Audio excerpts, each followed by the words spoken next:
प्रियंका गांधी से लेकर विपक्ष के कई नेताओं पर साक्षी महाराज ने तंज कसा, तो वहीं प्रियंका गांधी पर भी निशाना साधा। इसके साथ ही साक्षी ने कहा कि ये काम सबसे बढ़िया सलीके से उन्होंने ही किया और देश के लूटने का तरीका उनका अच्छा था।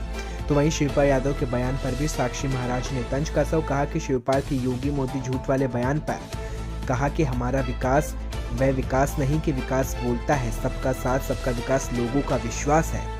तो कहा कि नाई के बाल सामने आने वाले 2022 चुनाव बता ही देगा, साथ ही भी बता देगा कि हवा की जोर चल रही है। महाराज आज बैठक की गई है, क्या बैठक किन मामलों बातचीत हुई है, क्या कुछ नहीं है?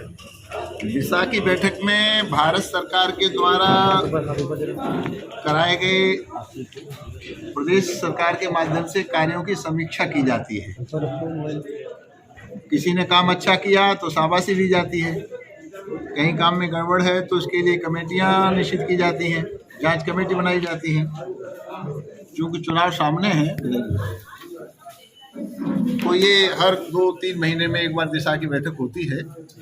उसी क्रम में आचार संहिता लगने की आशंका से पूर्व हमने इसको आज इस बैठक को रखा था और पूरे जिले के हर एक विकास कार्य की समीक्षा की गई। जहाँ सही कार्य था उसकी प्रशंसा की गई, जहाँ कुछ दौड़ लगा था तो उनको चेतावनी दी गई और माननीय विकास अधिकारी महोदय, जिला विकास जिलाधिकारी महोदय से आग्रह किया गया कि जांच कमेटी बना करके जांच कराएं। महाराज जी, प्रियंका गांधी ने कहा है कि राम जन्मभूमि में अधिकारियों और नेताओं ने पैसे कमाए हैं, इसको लेकर आप क्या कहेंगे? मुझे लगता है वो अपने परिवार की बात कर रही है। ये काम सबसे बढ़िया तरीके से उन्होंने ही किया, देश को लूटने का तरीका उन्हें अच्छा था।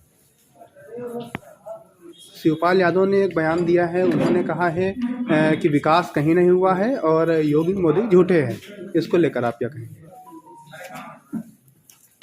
विकास भवन में बैठे हैं, अब वो हमारा विकास वो नहीं है कि विकास बोलता है। हमारा विकास है सबका साथ सबका विकास सबका विश्वास। और नाई बाल कितने सामने आने वाले हैं, 2022 सामने है, चुनाव बता देगा। अब तो हवाएं ही करेंगे जोड़ने का फैसला, जिस दिए में दम होगा सो दिया रह जाएगा।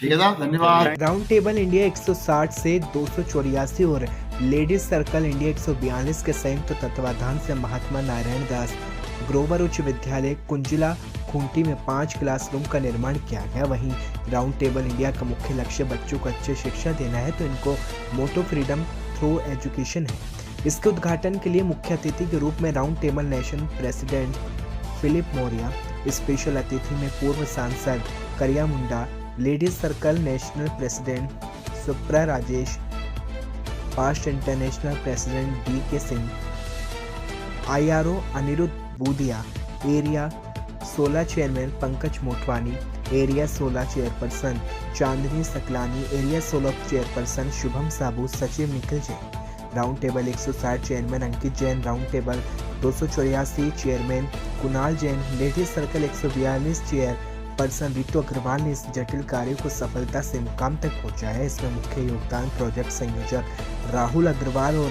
अन्य टेबल के सदस्यों का रहा। यूपी चुनाव के बीच सीएम योगी आदित्यनाथ सुबह 11 बजे अयोध्या पहुंचे, जहां जिला प्रशासन और भाजपा के नेताओं ने उनका स्वागत किया। इसके साथ ही योगी ने भगवान राम और हनुमान के भी दर्शन किए। उन्होंने चिकित्सा के साथ ही 500 आयुष HWC का लोकार्पण किया, साथ ही राजकीय आयुर्वेदिक कॉलेज और चिकित्सालय का शिलान्यास भी किया। इसके साथ ही अयोध्या में बन रहे राम मंदिर के बारे में भी जिक्र किया, अयोध्या के इतिहास और महत्व के बारे में लोगों को अवगत कराया। उन्होंने बताया कि उत्तर प्रदेश के 14 जनपदों में आयुष अस्पताल खोला जा रहा है और कई अन्य परियोजनाओं का भी सीएम योगी ने इस दौरान शिलान्यास किया। कि प्रधानमंत्री मोदी जी के निर्देश पर उन्होंने अयोध्या को एक आयुर्वेद कॉलेज दिया है, साथ साथ आयुष से जुड़ी हुई तमाम hospital, health and wellness centre का आज शिलान्यास भी हुआ है और जो पूरे बन चुके हैं उनका लोकार्पण का कार्यक्रम भी आज यहाँ पे संपन्न हुआ है। अयोध्या प्राचीन काल से ही भारत के सनातन धर्म की पवित्र भूमि रही है। लोग बड़ी श्रद्धा के साथ यहाँ पर आकर के अपनी आस्था को व्यक्त करते रहे हैं और ये हम सब के लिए सौभाग्य की बात है कि अयोध्या में जब मर्यादा पुरुषोत्तम भगवान श्री राम के भव्य मंदिर के निर्माण कार्य प्रधानमंत्री मोदी जी के सानिध्य और मार्गदर्शन में प्रारंभ हो चुका है।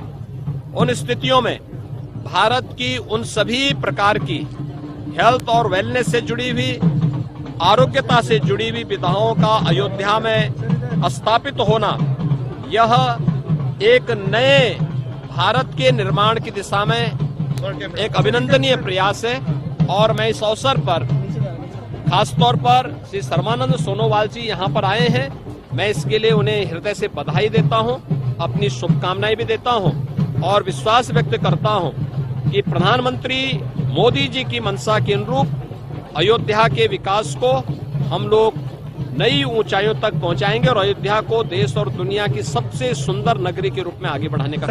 प्रधानमंत्री नरेंद्र मोदी के नाम 24वीं बार बुंदेलखंड राज्य बनाने की मांग को लेकर खून से खत लिखा गया। बता दें, मांग को लेकर 365 दिन लगातार अनशन किया गया। 6 साल से नंगे पैर चलकर हठयोग सत्याग्रह कर रहे बुंदेली समाज के संयोजक तारा पाटकर के साथ उन्होंने खत लिखा। सरकार चित्रकूट को उत्तर प्रदेश व मध्य प्रदेश के बंधन से मुक्त क्यों करना चाहती हो, पूरे बुंदेलखंड को दोनों राज्यों से मुक्ति क्यों नहीं देना चाहते, इसको लेकर ये खत लिखा गया। देखिए, हमारा खून से आज खत लिखने का मकसद यही है कि कल हमारे पूर्व प्रधानमंत्री भारत रत्न अटल बिहारी वाजपेयी जी का जन्मदिन है और उन्होंने सन 2000 में एक साथ 3 नए राज्य बनाए थे।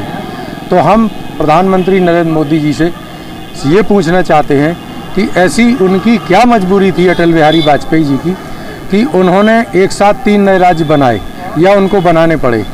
तो कहीं ना कहीं अटल बिहारी वाजपेयी जो हमारे हैं, उनको हम लोग बहुत अच्छा नेता मानते हैं। उन्होंने इसलिए बनाए, जो हमारा मानना है कि छोटे राज्यों से देश का बेहतर विकास होता है। तो बुंदेलखंड भी 2 राज्यों के बीच में पिस रहा है और इसको मुक्त करने के लिए हम चाहते हैं मोदी जी 3 नए राज्य न बनाएं तो कम से कम एक बुंदेलखंड राज्य बना दें, क्योंकि भाजपा छोटे राज्यों की पक्षधर रही है। अभी हाल में एक नया डेवलपमेंट हुआ है, चित्रकूट को मुक्त क्षेत्र घोषित कर रही है सरकार। इसके लिए उत्तर प्रदेश विधानसभा में प्रस्ताव पास हो गया है, मध्य प्रदेश विधानसभा में होने वाला है, क्योंकि सरकार ये मान रही है 2 राज्यों के बीच में फंसे होने की वजह से चित्रकूट एक बहुत बड़े तीर्थ के तौर पर नहीं विकसित हो पाया है।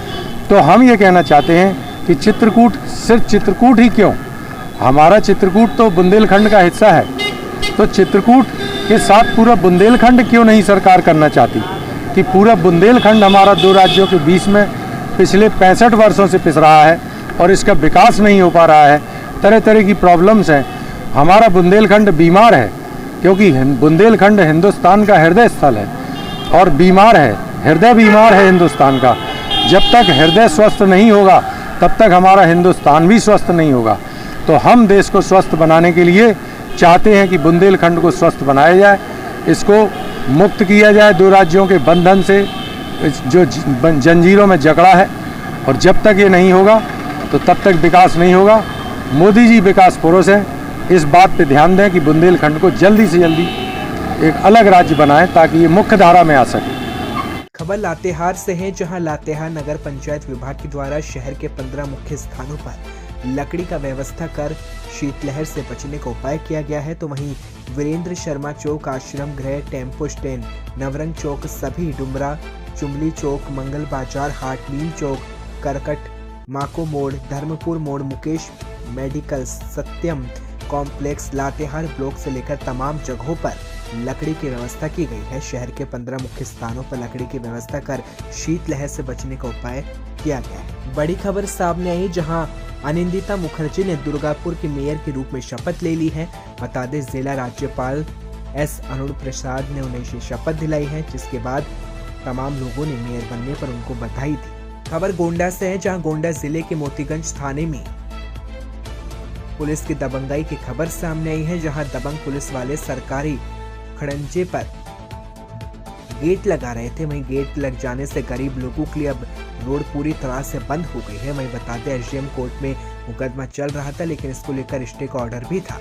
खबर मिलने पर पुलिस बल ने मौके पर पहुंचकर पूरी तरह से काम रुकवा दिया है। सांसद गीता कोड़ा व पूर्व मुख्यमंत्री मधु कोड़ा का नागरिक अभिनंदन किया गया। राष्ट्रीय आदिवासी समाज सर्व धर्म रक्षा अभियान के तमाम अनुषंगी संगठनों के द्वारा यह अभिनंदन किया गया।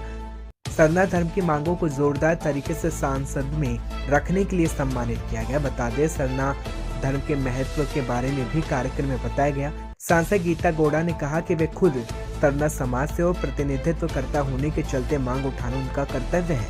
इस मौके पर दल के उच्च स्तर के कई नेता मौजूद रहे। देखिए, एचएससी एक केंद्र सरकार की नवरत्न में से एक है, लेकिन आज उसकी दुर्दशा हो रही है। आज वहाँ काम बंद है। वर्क ऑर्डर होने के बाद भी, करोड़ों का वर्क ऑर्डर होने के बाद भी आज वहाँ काम नहीं हो पा रहा है। और वहाँ के जो एम्प्लॉयज़ हैं, जो वर्कर हैं, उनको विगत 7-8 महीने से पेमेंट नहीं है। ये जो वर्कर है और साथ ही साथ जो ऑफिशियल वर्कर हैं उनको भी कई महीनों से उनको भी तनख्वाह नहीं मिली है। तो ये स्थिति हो गई है एचएससी की। तो इसके लिए जिम्मेदार कौन है? आज यहाँ झारखंड के लोग अपना खून पसीना बहा करके यहाँ से देश को कई चीज़ें एचएससी दे रही है, चाहे वो रेलवे में हो, अंतरिक्ष यान में हो, लेकिन आज उसकी ही स्थिति दयनीय है। ऐसे में सरकार हमने केंद्र सरकार को यही कहा है कि सबसे पहले पेमेंट करे मज़दूरों को, क्योंकि इस कोरोना काल में उनके पास में जीवन यापन करने के लिए उनके पास पैसा नहीं है। और ऐसे स्थिति में पेमेंट भी बंद हो जाने से तो उनके लिए एक मरण स्थिति हो गई है उनके परिवार के लिए। इसलिए पेमेंट पहले करे और एचएससी को पुनर्जीवित सरकार करे, ताकि जो झारखंड की आन बान शान है ये फिर से बने, लोग यहाँ काम करें। आज लोग यहाँ से पलायन करने को मजबूर हैं, जबकि यहीं हमारे झारखंड में ही कई ऐसे यूनिट्स हैं जिनको अगर सरकार थोड़ा सा ध्यान दे दे, केंद्र सरकार, तो वो अच्छे से चलेगी और यहाँ और ज़्यादा से ज़्यादा लोगों को काम मिलेगा। इसलिए हमने इन मांगों को पार्लियामेंट में रखा था। टीबी बीमारी को समाज से पूरी तरह खत्म करने के लिए सामुदायिक जागरूकता बेहद जरूरी है, जिसको लेकर बीपीएम सुजीत कुमार ने कहा कि टीबी बीमारी का इलाज संभव है और जरूरत है कि सही समय पर टीबी रोग की पहचान हो और उसका इलाज हो।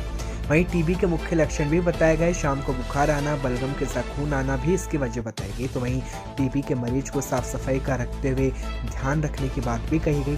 बिहार के स्वास्थ्य विभाग में KHPT के द्वारा टीबी उन्मूलन अभियान में सामुदायिक जागरूकता अभियान चलाया जा रहा है, जिसको लेकर टीबी के प्रति लोगों को जागरूक किया गया। खबर भागलपुर से है, जहां भागलपुर जिले के कालेगांव शहर के राजघाट स्थित GM किंडरगार्टन प्ले स्कूल के बच्चों ने शुक्रवार को सेव ट्री सेव वाटर कार्यक्रम की प्रस्तुति पर मन मोह लिया। बता दें, कार्यक्रम में नेपथ्य से प्रकृति गीत संग बच्चों के भाव नृत्य व पर्यावरण विनाश के पश्चात की सिस्कियां सुनाई पड़ी, तो वहीं खामोशी के साथ देखने वाली आंखें भर आई। कुल मिलाकर प्रकृति के प्रति जागरूकता जगाने के लिए बच्चों की ओर से पहल की गई। तो वहीं क्रिसमस के कार्यक्रम का आयोजन भी किया गया, जहां नन्हे बच्चों ने सेंटा क्लॉज के मनमोहक स्वरूप के जरिए सामाजिक सरोकार का संदेश दिया। तो वहीं कार्यक्रम का संचालन HM भारती कुमार के द्वारा किया गया। जो वहीं कार्यक्रम प्रस्तुति में शिक्षिका अमृता, रुमाना, नूरी व गुंजा का योगदान भी महत्वपूर्ण रहा।